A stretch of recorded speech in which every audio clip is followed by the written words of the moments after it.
Seç bir tane. Abi şu olsun o zaman. Gelinliği giydik ama gerdeğe girmek bugüne nasipmiş.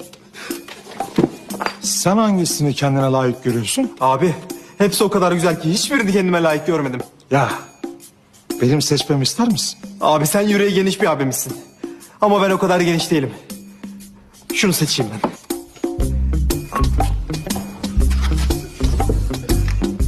Lan! Bana kalana bak lan! Ulan siz ne pis adamlarsınız lan! 3+1 daire gibi sıkadı lan benim götüme! Lan götüm büyük diye bu da yapılmaz ki lan! Nasıl arkadaşsınız lan piçler? Hakan kardeşim seç işte bir tanesini. Hem beğenmezsen yerine koyar yenisini alırsın. Abi gerçekten öyle bir şey var mı?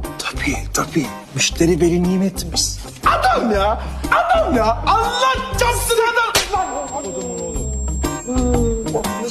Ulan piç olun! Amınıza koyayım hep sizin yüzünüzden!